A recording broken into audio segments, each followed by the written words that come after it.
That wire, your power, 12 volt. Moving T-tap.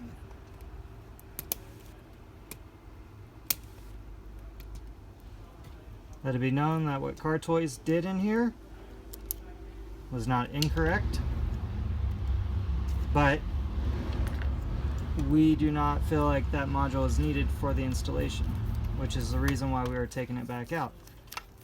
That's why we did not charge for it in the first place.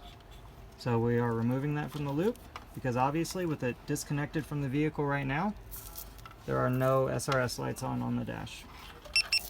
So it proves, oh, fucking SD card error. What the fuck's that mean?